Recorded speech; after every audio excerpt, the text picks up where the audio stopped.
नमस्कार दोस्तों, स्वागत है आप सभी का हमारे चैनल पौराणिक लोक पर। ओम त्र्यंबकम यजामहे सुगंधिम पुष्टिवर्धनम उर्वारुकमेव बंधनान मृत्योर्मुक्षीय अमामृतात्। ओम नमः शिवाय। हर हर महादेव। जय शिव शंभु। मित्रों, आज फाल्गुन मास की अमावस्या तिथि है, जिसका हिंदू धर्म में विशेष महत्व माना जाता है। इस दिन पितरों की शांति और तर्पण के लिए विशेष पूजा अर्चना की जाती है और इसके साथ ही दान पुण्य करने से विशेष लाभ मिलता है। ऐसी मान्यता है कि इस दिन अमावस्या की व्रत कथा सुनने मात्र से पुण्य फल की प्राप्ति होती है। तो मित्रों, आज हम आपको अमावस्या तिथि पर 3 बहुत ही सुंदर कथाएं सुनाने जा रहे हैं। आशा करते हैं कि आप सभी भक्त इन कथाओं को प्रसन्नचित होकर सुनेंगे। तो पहली कथा इस प्रकार शुरू होती है। प्राचीन काल की बात है, जब धर्मपुरी के एक विशाल और समृद्ध राज्य पर महाराज धर्मकेतु का शासन था। वे धर्मप्रिय और न्यायप्रिय राजा के रूप में विख्यात थे, परंतु उनके 3 पुत्र उत्तंक, विमोहक और दुष्कृत उनके जीवन की सबसे बड़ी चिंता थे। ये तीनों राजकुमार न केवल आलसी और दुराचारी थे, बल्कि उन्होंने शास्त्रों और धर्म ग्रंथों का उपहास करना अपनी आदत बना ली थी। वे न तो अपने माता पिता की आज्ञा मानते थे, न ही गुरुओं के उपदेशों का पालन करते थे।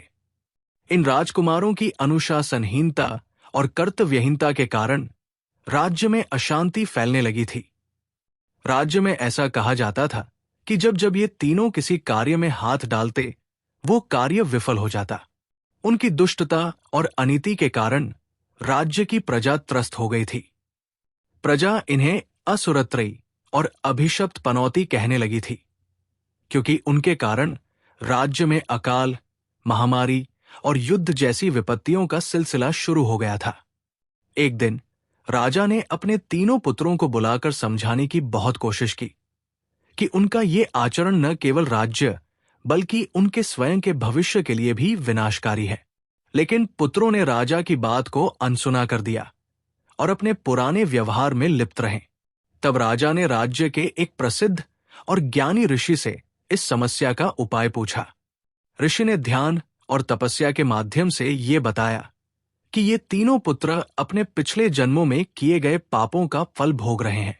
पिछले जन्म में राजा के ये तीनों पुत्र अत्यंत घमंडी और निर्दयी व्यापारी थे। उन्होंने अपनी संपत्ति और शक्ति के अहंकार में गरीबों और जरूरतमंदों का शोषण किया। बड़े पुत्र ने गरीब किसानों से उनकी जमीन छीन ली थी और उन्हें बेघर कर दिया था। दूसरे पुत्र ने व्यापार में धोखाधड़ी कर अनगिनत लोगों को कंगाल बना दिया था। तीसरे पुत्र ने भूख से पीड़ित लोगों को भोजन देने का वादा करके उनसे श्रम करवाया, लेकिन बाद में उन्हें बिना कुछ दिए भगा दिया। इन अधर्मों के कारण उन्हें इस जन्म में आलस्य, दुराचरण और अशांति का दंड भुगतना पड़ रहा है। उन्होंने राजा को सलाह दी कि यदि तुम अपने तीनों पुत्रों को अमावस्या के पवित्र दिन गंगा नदी में पवित्र स्नान कराकर भगवान की पूजा और गरीबों को दान करवा सको तो ऐसा करने से उनके पाप कट सकते हैं और उनके जीवन में सकारात्मक बदलाव आ सकता है। राजा ने ऋषि की सलाह पर राजा ने अमावस्या के दिन अपने तीनों पुत्रों को गंगा नदी ले जाकर पवित्र स्नान कराया। स्नान के बाद ऋषि द्वारा बताए गए विशेष अनुष्ठान कराए गए, जिनमें यज्ञ, भगवान की पूजा और गरीबों को अन्न व वस्त्र दान करना शामिल था।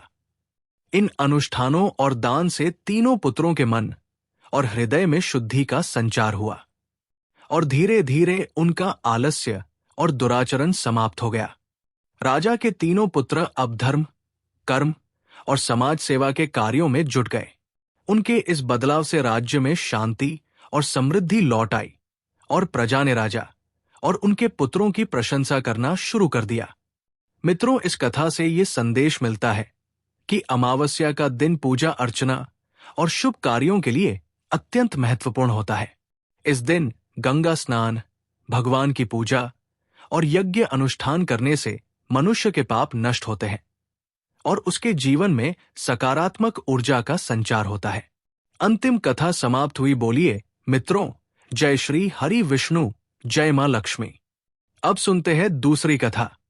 कांचीपुरी नामक पवित्र नगरी में देवस्वामी नामक एक विद्वान ब्राह्मण अपनी पत्नी धनवती और 7 पुत्रों के साथ सुखपूर्वक निवास करता था। उसकी एक पुत्री भी थी जिसका नाम गुणवती था। गुणवती रूप, गुण और संस्कारों से संपन्न थी और उसकी ख्याति दूर दूर तक थी। देवस्वामी ने अपनी पुत्री के विवाह के लिए उचित वर खोजने की जिम्मेदारी अपने सबसे बड़े पुत्र को दी। इसी दौरान एक प्रसिद्ध ज्योतिषी उनके घर आए। उन्होंने गुणवती की जन्म कुंडली का गहराई से अध्ययन किया और गंभीर बात बताई। ज्योतिषी ने कहा, इस कन्या की कुंडली में ऐसा योग है कि इसका पति शीघ्र ही विधुर हो जाएगा।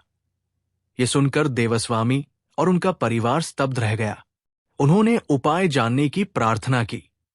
ज्योतिषी ने कहा, इस दोष को दूर करने का उपाय है। सिंहल द्वीप में एक दिव्य स्त्री सोमा निवास करती है। सोमा कोई साधारण स्त्री नहीं, वो एक धोबिन है, लेकिन उसमें अलौकिक शक्ति है। यदि वो प्रसन्न हो जाए और इस कन्या को अपना आशीर्वाद दे तो ये दोष समाप्त हो सकता है। ये सुनकर देवस्वामी ने अपनी पुत्री के भविष्य को सुधारने के लिए ठान लिया। उन्होंने अपने सबसे छोटे पुत्र और गुणवती को सिंहल द्वीप भेजने का निर्णय लिया। दोनों ने कठिन यात्रा आरंभ की। जब वे समुद्र के किनारे पहुंचे तो सागर पार करने की चिंता उन्हें सताने लगी। थके मांदे वे एक विशाल वटवृक्ष के नीचे विश्राम करने लगे।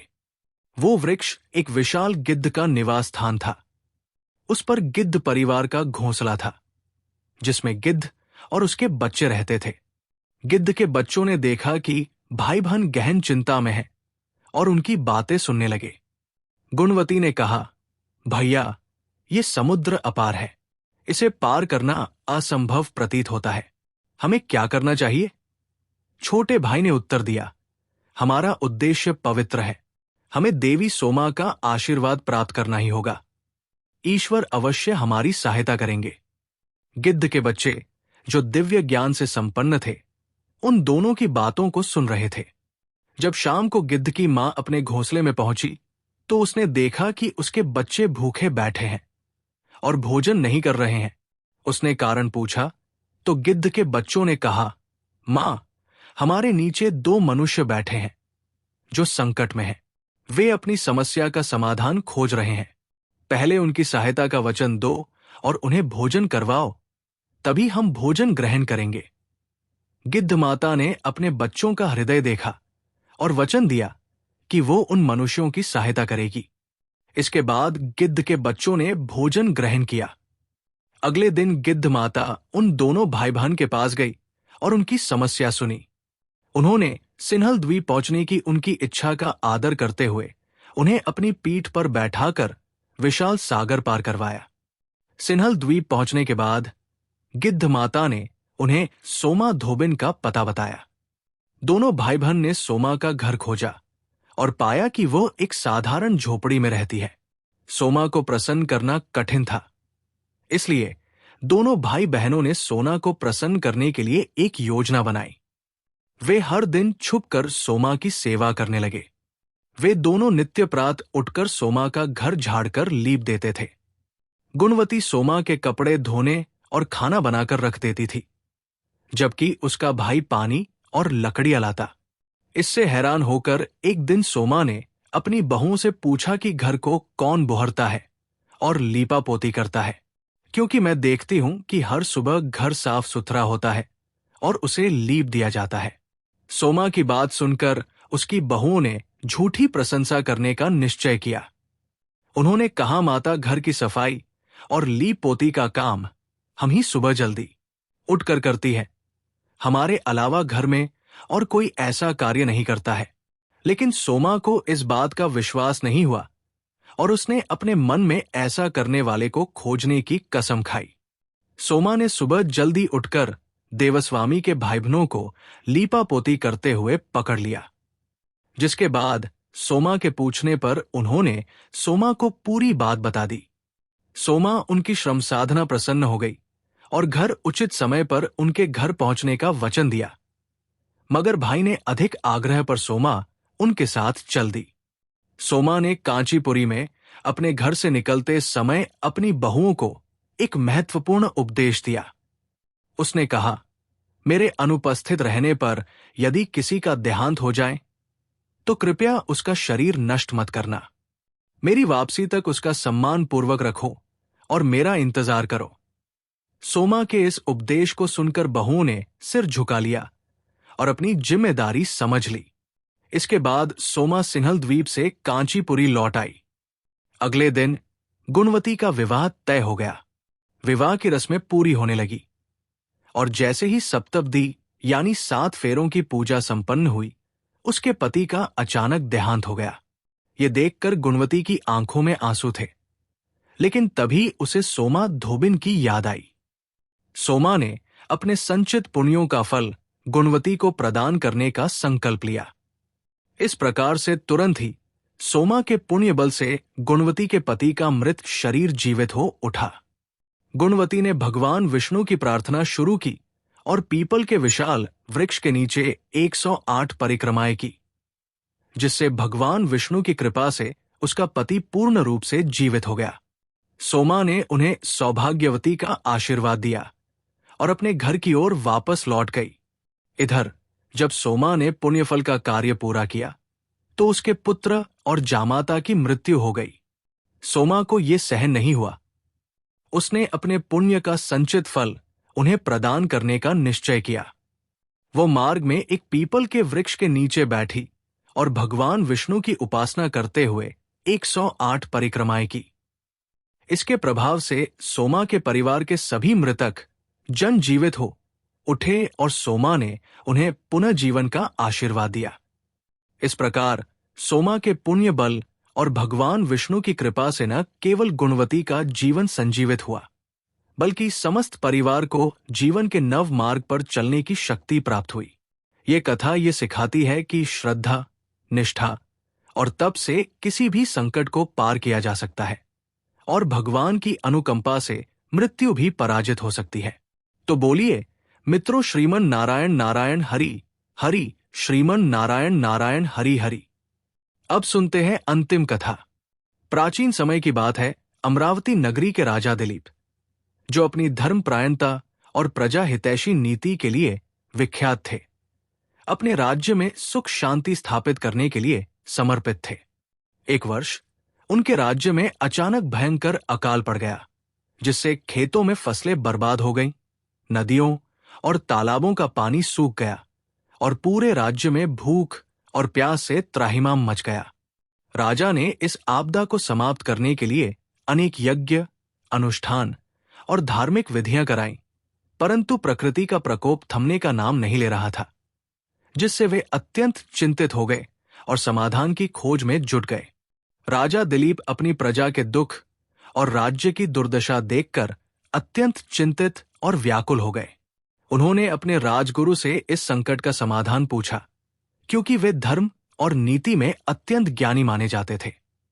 राजगुरु ने बताया कि अमावस्या का दिन किसी भी प्रकार की इच्छा पूर्ति के लिए अत्यंत शुभ माना जाता है और इस दिन व्रत रखने से आत्मा की शुद्धि होती है और सभी मनोकामनाएं पूरी होती है।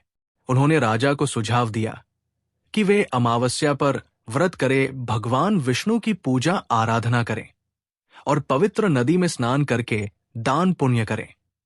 राजगुरु ने कहा कि इस व्रत से देवता प्रसन्न होंगे, जिससे राज्य का संकट समाप्त हो जाएगा और सुख शांति लौट आएगी।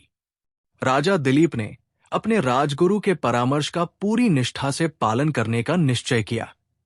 अमावस्या के दिन वे सूर्योदय से पूर्व पवित्र गंगा नदी के तट पर पहुंचे और विधि पूर्वक स्नान किया। स्नान के बाद उन्होंने व्रत धारण किया और पूरे दिन भगवान विष्णु की भक्ति में लीन होकर उनकी आराधना की। दिन भर ध्यान और पूजा के पश्चात उन्होंने ब्राह्मणों और ऋषियों को आदरपूर्वक अन्न, वस्त्र और धन दान किया। भूखे जीव जंतुओं को फल आदि दिए, साथ ही गरीबों और जरूरतमंद लोगों को भोजन कराकर उनका आशीर्वाद प्राप्त किया, जिससे पूरे राज्य में दान और पुण्य का वातावरण बन गया। राजा दिलीप की भक्ति, तप और व्रत से भगवान विष्णु अत्यंत प्रसन्न हुए और उन्हें साक्षात दर्शन दिए। भगवान विष्णु ने प्रेम पूर्वक राजा से कहा, हे राजन, तुम्हारी निष्ठा, धर्मपरायणता और प्रजा के प्रति तुम्हारे समर्पण ने मुझे अत्यंत संतुष्ट किया है। तुम्हारे इस तप और मौन व्रत के प्रभाव से न केवल तुम्हारे राज्य का अकाल समाप्त होगा, बल्कि यहां फिर से हरियाली और खुशहाली लौट आएगी। भगवान ने आशीर्वाद दिया कि अब तुम्हारे राज्य में सुख, शांति और समृद्धि सदैव बनी रहेगी और प्रजा का जीवन सुखमय होगा। राजा ने भगवान को कृतज्ञता पूर्वक प्रणाम किया और ये संदेश पूरे राज्य में प्रसारित किया, जिससे सभी में उल्लास और आस्था का संचार हुआ। भगवान विष्णु के आशीर्वाद से राजा दिलीप के राज्य में जल्द ही घने बादल छाए और मूसलधार वर्षा होने लगी। सूखी नदियां भर गईं, तालाब और कुएं पानी से लबालब हो गए और भूमि फिर से हरी भरी हो उठी। खेतों में फसलें लहलहाने लगी और प्रजा ने अकाल के संकट से मुक्ति पाकर राहत और आनंद का अनुभव किया। राजा और प्रजा ने इसे भगवान विष्णु की कृपा माना और अमावस्या के दिन व्रत रखने, पवित्र नदी में स्नान करने और दान पुण्य करने की परंपरा की शुरुआत की। इस दिन को आत्मशुद्धि और ईश्वर की भक्ति का प्रतीक मानते हुए ये परंपरा पीढ़ी दर पीढ़ी चली आ रही है। कथा समाप्त हुई। बोलिए मित्रों, ओम नमः शिवाय, हर हर महादेव, जय शिव शंभू।